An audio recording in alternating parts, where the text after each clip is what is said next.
L'urbanisation du monde. Plus d'un homme sur deux dans le monde vit aujourd'hui en ville. L'augmentation de la population urbaine se traduit par la croissance des villes dans l'espace. En conséquence, elle transforme les paysages urbains dans les centres, mais également dans les périphéries. Vous allez travailler en 4 séances. 4 séances de 1 heure chacune. Vous devrez aller sur le blog pour récupérer les documents élèves qui comportent vos fiches de travail, questionnaires et cartes. Les espaces urbains, fictifs et réels. Dans la science-fiction, les auteurs ont souvent imaginé les villes. Ces villes imaginaires sont-elles les villes d'aujourd'hui ou de demain? Vous pouvez aller lire le document 1, page 206, qui est une présentation de Gotham City. Je vous demande, dans cette séance, d'observer les paysages urbains. Nous allons partir d'un espace urbain fictif que je vais vous demander d'observer. Puis, je vous demanderai de déterminer les différentes fonctions de ces espaces. De nombreux lieux et paysages sont communs à toutes les grandes villes du monde, mais également aux villes fictives. Par exemple, vous trouvez des centres commerciaux dans toutes les grandes agglomérations, des services, des activités ludiques, des aéroports, des grandes gares, des quartiers d'affaires avec des gratte-ciel qui symbolisent les villes les plus dynamiques de la planète. Certains paysages urbains témoignent aussi des fortes inégalités sociales qui existent entre les habitants des villes. Par exemple, les bidonvilles et les quartiers pauvres qui contrastent avec des quartiers résidentiels. Votre travail va se faire en plusieurs étapes.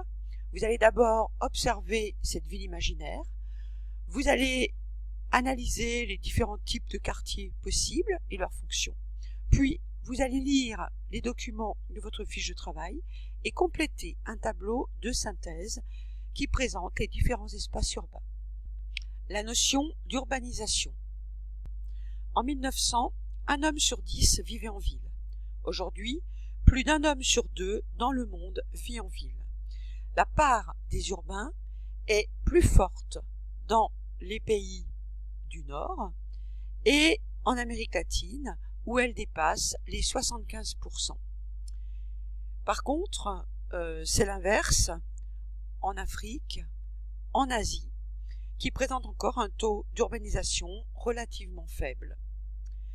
Cependant, on s'aperçoit que dans les pays du Sud, on a une forte croissance urbaine. Ces mêmes pays qui ont un taux d'urbanisation à 40% connaissent aujourd'hui une croissance urbaine très forte. Voilà notre population urbaine et sur ces deux courbes, vous voyez très bien l'augmentation de la population urbaine et la diminution de la population rurale. Vous allez observer 3 exemples, Riga, Détroit et Tokyo. Prenez votre document de travail avec les différents éléments qui vont vous permettre de comprendre ces 3 agglomérations. Riga est la capitale de la Lettonie. Petit État de 2 millions d'habitants, mais néanmoins plus grand que la Belgique. C'est un État indépendant depuis 1991 et qui a adhéré à l'Union européenne en 2004. Cet État est limitrophe de la mer Baltique, situé entre l'Estonie et la Lituanie. Il s'agit d'un des 3 États des pays baltes. La capitale est Riga, sur les bords de la mer Baltique. Voici une photographie de Riga. Vous distinguez très bien les quartiers anciens, les quartiers développés à la fin du 19e, début du 20e siècle, les ponts qui permettent de passer au-dessus de la Daugava, le fleuve qui traverse Riga, et le développement contemporain, actuel, de la ville de Riga. Les quartiers traditionnels de Riga se composent de maisons avec des murs recouverts de bois, d'églises orthodoxes, avec des bulbes qui permettent de les reconnaître. Voici une vue du quartier de Mascavas. Ce quartier est un quartier qui a une très mauvaise réputation, qui est un quartier pauvre et qu'on considère comme un quartier dangereux. Dans ce quartier, en fait, la mauvaise réputation est liée à la construction du chemin de fer. Parce que le chemin de fer a été au XIXe siècle un très bon moyen pour séparer les riches et les pauvres. Et dans les agglomérations, il pouvait constituer une barrière, une fracture sociale qui était visible. On retrouve ce type de fracture dans les villes actuelles, dans les villes du XXIe siècle.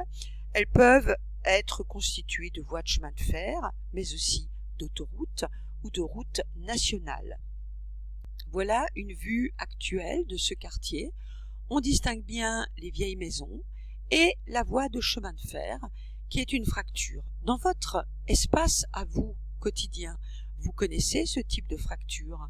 La nationale qui mène du carrefour Pompadour à Choisy est une fracture. La voie rapide de Créteil, qui est extrêmement pratique, est une vraie fracture. De même, la Marne est une fracture entre Créteil et Saint-Maur. Voilà une proposition de réaménagement de ce quartier. On réduit la fracture, on maintient toujours la voie de chemin de fer, mais cette voie de chemin de fer devient une voie de circulation accessible à un grand nombre, l'équivalent de notre RER ou de notre métro, et on y ajoute des pistes cyclables en plus des trottoirs, afin de favoriser une circulation de désenclavée. On parle de désenclavement quand on veut résoudre un problème de mise à l'écart d'un quartier. Deuxième exemple, Tokyo, au Japon. Voilà Tokyo, qui est donc la capitale du Japon, qui est située sur la côte est de l'Asie, qui est entre la mer du Japon et l'océan Pacifique, face à la Russie, aux deux Corées. C'est un État qui est en fait un archipel composé d'îles à l'est de l'Asie. Vous pouvez découvrir Tokyo en lisant la bande dessinée Spirou et Fantasio à Tokyo. Grâce à eux, vous pouvez découvrir la ville de Tokyo. Vous pouvez découvrir les buildings, parce que nous sommes dans un espace insulaire constitué de petites îles. Le Japon manque d'espace. Il construit donc en hauteur, comme vous pouvez le voir. Vous allez distinguer également des accès autoroutiers, des voies ferrées, des ponts, et puis ce qu'on appelle des terre-pleins, qui sont des espaces gagnés sur les mers. Voilà une vue du plus grand quartier commercial de Tokyo, construit en hauteur, avec des publicités, et il s'agit d'endroits où vous allez avoir des services, des commerces. Tokyo est ce qu'on appelle une mégalopole, c'est-à-dire une très très très grande agglomération dans laquelle on se déplace en transport en commun. Ces vignettes de bande dessinée et ces photographies représentent la densité humaine. Tokyo est une ville très fortement peuplée, avec des gens qui doivent travailler et qui vont donc effectuer tous les jours des migrations pendulaires, c'est-à-dire tous les jours des allées et des retours depuis leur lieu de résidence jusqu'à leur lieu de travail. La culture japonaise joue un rôle important dans nos sociétés et les villes, comme Tokyo, jouent un rôle important dans la diffusion de cette culture. Nous pouvons dire que Tokyo est un lieu de commandement en raison de son architecture, des quartiers spécialisés, de la culture qui se diffuse à l'étranger. Changeons de continent et allons aux États-Unis, dans la ville de Détroit. Détroit est la principale ville de l'État du Michigan. Elle a été créée en 1701 par un Français. En 1896, Henry Ford y construit sa première fabrique automobile. Il fonde la Ford Motor Company. Avec d'autres pionniers de l'automobile, comme Packard, Chrysler, il contribue au statut de capitale mondiale de l'automobile qui est attribué à Détroit. Mais Détroit connaît aujourd'hui un déclin industriel, notamment lié au manque de compétitivité des grandes marques automobiles américaines. Et comme toujours dans les espaces urbains, ce déclin industriel est visible dans les espaces. Détroit est aujourd'hui une ville en crise, une ville qui rétrécit. Sur ce document, vous voyez que la population de Détroit en 1950 est de 1 849 000 habitants et qu'elle n'est plus en 2000 que de 951 270 habitants. Les espaces industriels sont abandonnés et cet espace abandonné est très marquant dans l'espace urbain. En conséquence, les autorités cherchent des solutions, comme ici, un projet de transformation d'autoroute en espace vert, le développement des transports en commun, mais également le développement d'espaces maraîchers, de jardins collectifs et le renouvellement d'une certaine industrie avec la volonté de produire à Détroit, d'attirer des industries.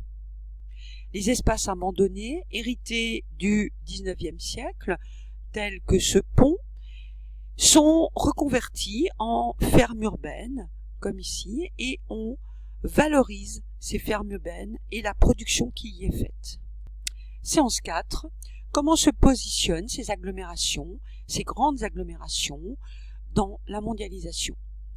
Je vous demande là de faire un petit exercice comparatif entre Tokyo, Détroit et Riga, et enfin de donner les noms des villes mondiales numérotées sur ce planisphère.